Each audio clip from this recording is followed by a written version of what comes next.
Capricorn, welcome back. Salamat sa pagbisita at salamat sa pag-check out ng aking YouTube. Para sa Capricorn to, Tagalog Express, Sun, Moon, Rising Sign and Venus para sa May 2024, para sa sign ng Capricorn. Kung hindi nakarelate, okay lang yun. Maaaring yung susunod na video, yun doon tayo makakarelate. Pero naniniwala ako meron at meron tayong mapupulot dito.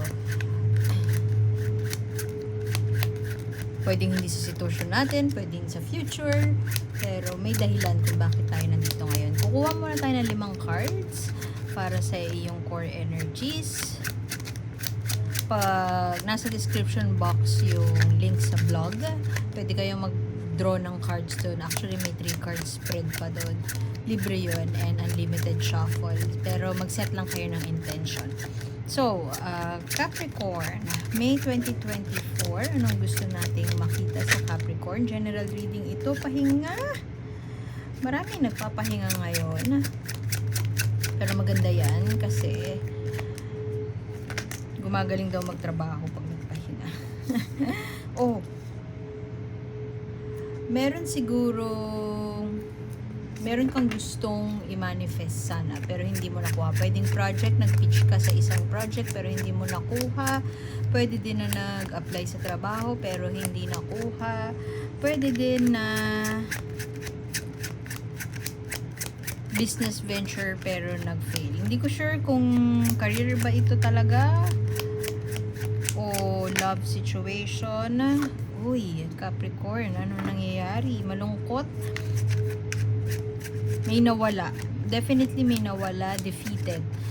Failure, rejection. Pero hindi na titinag si Capricorn. Mukhang ikaw to. Pwede din na ibang tao to papunta sa'yo. Offer, job offer, project offer, creative offer. Pwede din tao, yung energy niya, kung hindi aggressive, very maboka, mapapaano ka talaga, parang uy, okay sinasabi nito, parang kakaiba to smooth to. Mas-smooth to. Pero hindi ko sinasabi na magugoyo ka niya. Tingin ko lang malakas ang energy niya at parang hindi mo siya i-ignore kasi sobrang lakas nung dating niya sa'yo. Could be positive, could be negative. Pero basta aggressive yung taong to. Pwede din ikaw yan.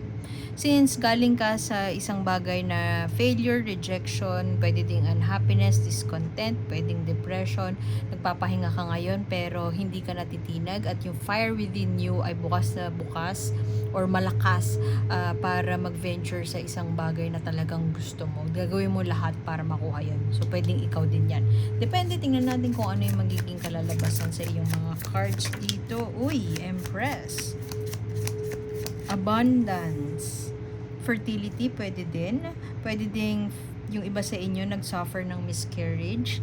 At ngayon, trying your best. Hindi ka na panghihinaan ng loob. At open ka to try na i-try pa, na mag-try pa. Merong nangyari na hindi inaasahan this past few months. Pwede din sa May ito mangyayari. At mapupwersa ka na baguhin yung pananaw. Pwede din mapupwersa ka na mag-change ng lifestyle. Pero alam mo sa sarili mo na move on agad. Move on agad. Ganon ang energy ni Capricorn for me. Pwede din na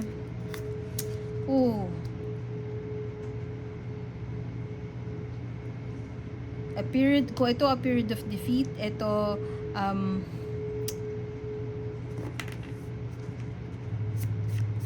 may mawawala. Grief ito grief or pwedeng nawala ng trabaho. Actually, grief din na sa tao, mawawalan ng somebody na you care about. And may mawawasak yung ano mo, mojo. Temporary lang naman. Mukhang temporary lang naman.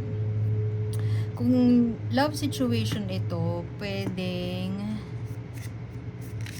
yung akala mo ay soulmate mo, hindi pala. Tignan mo yan, no? King and Queen of Swords. Pwede mong panoorin yun sa Aquarius. Parang lumabas din to sa kanya. Saktong-sakto. Magkasunod din. Tapos, reverse din. Somebody detached. Yung feminine energy around you, pwedeng ikaw to. Somebody na detached. Yung masculine energy naman, masyado siyang rigid. Pwede ding overthinker. And it could be na for some of you na married, pwedeng failure of the marriage. And hindi mo pa matanggap or nasa proseso ka pa ng pagtanggap. Maaring yun yung grief. Maaring doon nanggagaling yung grief. Failure of a relationship. Death of a relationship. And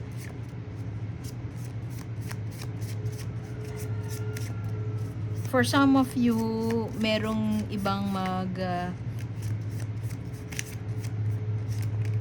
magpapakita ng interest, pero deadma ka.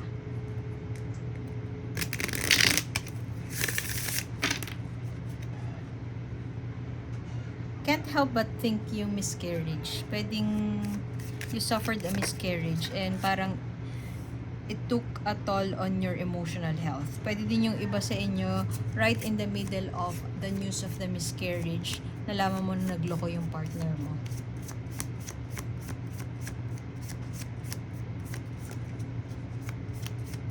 Pwede din na a baby is on the way.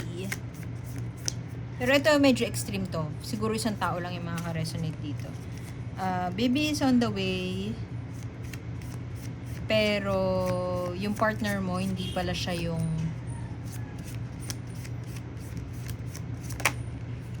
ama or ina. And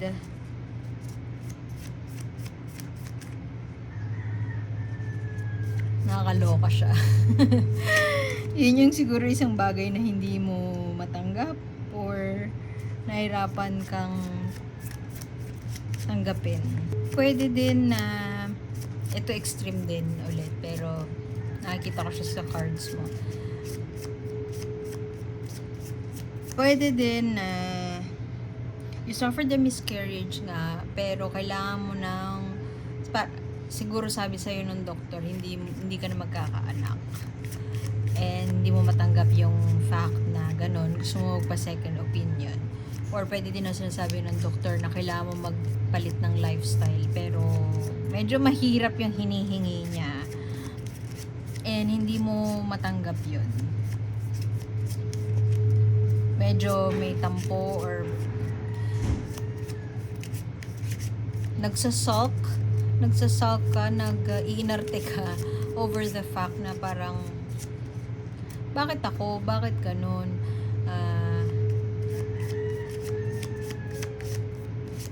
Bakit kailangan ganun? Kasi itong 5 of Cups, yung 5 of Cups neto, ang kwento nun is si La Llorona, na huli niya yung asawa niya, nag-cheat. So, ang retaliation niya, vengeance niya, pinatay niya yung anak niya. And alam mo yung bigat ng yung pain yung pain nun ay kakaiba. Other level siya. So yung pain na dinaranas mo ngayon or dinanas mo or dadanasin mo this May is unexplainable. Siguro feeling mo or maramdaman mo na walang nakakaintindi sa'yo or walang makaka-relate kasi very unique yung experience mo. Ganon kabigat yung pain and failure and feeling defeated talaga kasi alam mo na hindi mo deserve or feeling mo hindi mo siya deserve. Pero nakuha mo magician twice, be mindful. Unang magician, be mindful na malakas ang kumpiyansa natin sa sarili at gagawa tayo ng isang bagay na extreme or gagawa tayo ng isang desisyon or choice na hindi natin pag-iisipan yung consequences. At nakuha natin ulit ngayon yung Magician. You are in a manifesting space, and tingin ko divine timing lang. May bagay na hindi binigay sa'yo pero redirection siya, o parang inaayos lang kung naniniwala ka sa Diyos, inaayos lang ng Diyos yung path mo moving forward. Kasi may sun card ka here. Kung ano man yung pagtatagumpayan mo this May, ay sinisigurado ni universe na makakamit mo ang hustisya. Walang justice pero hustisya. Makakamit mo ang hustisya at makakamit mo yung happiness na hinihingi mo. Maaring sa ngayon ay feeling mo nahirapan ka pang i-express yung pain, or nahirapan ka pang ikwento yung nangyari sa'yo, or kung meron mang mangyayari sa'yo hindi ka iga-igaya, mahirapan ka ikwento siya sa mga tao sa paligid mo. Pero overall, may vindication na padating. At tingin ko, pwede din na kung work-related ito, yung redirection na ibibigay sa'yo, yung bagong path na papunta sa'yo, ay mas makakaipon ka at mas may paraan para maging financially stable ka. Overall, mukhang meron kang goal. Desidido ka na maisakatuparan yung ambisyon or goal na yun. Meron kang gustong makamit. Tingin ko this May, dalawa yung Knight of Wands mo. Ang ganda ng mga readings ngayon dahil back to back may affirmation dito sa side na ito. Maaaring may mga tao na nagtatry na mag-assert ng power, magpakita ng magmataas over you, pero hindi ka nagpapatinag. Meron din mga tao na sadyang ayaw ka nang kausapin, detached na, siguro merong isang tao na nag-reach out ka pero hindi well received yung pag-reach out mo. Pero despite na gano'n ang nangyayari sa'yo, mukhang desidido ka pa rin na i-pursue kung ano man yung, ito parehas to, Knight of Wands. Desidido ka to take action, desidido ka, maaari din na gusto mong mag-adventure, put yourself out there, gawin na yung mga bagay na matagal mo nang pinopostpone. Malakas ang loob ni Capricorn this May, and mukhang it will work in your favor kasi ma-manifest mo at magbibigyan ka. Tingnan mo, dilaw na dilaw, out of all those cards, dilaw at pink, kitang-kita yung energy nitong dalawang to, na desidido kang mag-manifest yung bagay na matagal mo nang gusto mangyari, at it will bring you joy. Mukhang may reluctance or may pagdadalawang isip sa pagbabago ng lifestyle. Pero tingin ko may gagawin kang isang bagay na hindi mo pa nagawa dati para lang maisakatuparan kung ano man yung pinapangarap mong gawin. Maaaring may kinalaman ito sa pagtitipid, pag-iipon, pagkukuripot, pero practical lang, at gusto mo move on agad. Gusto mo matapos kung ano man yung, hindi naman takasan, pero more on wag tambayan yung pain and failure na naramdaman mo in the most recent past, or kung sa may man mangyayari yung failure na yun, ay gagawin mo ang lahat. Tingnan mo, from their core energies, maaring sa past ito, Sun card, yung sadness, depression, unhappiness, pero nandito ang Sun card, Magician, reverse, manipulation, at maaring failure to manifest or failure sa isang bagay na tinry mo. Hindi ka susuko at itatry mo pa rin yung lahat ng makakaya mo para maisakatuparan yung gusto mo. At dahil doon mo ma-manifest mo kung ano yung gusto mo. Magician and Magician,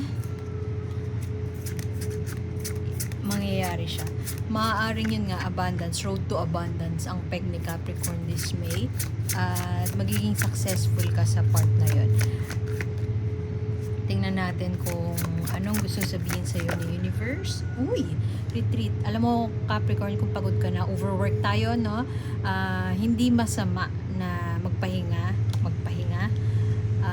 Mag-retreat. Retreat to eh. Maaaring yung kinalaban mo, masyado kang, pwede din future to eh. Masyado malakas ang loob mo para kalabanin ng isang, let's say, institusyon or whatever. Hindi masama na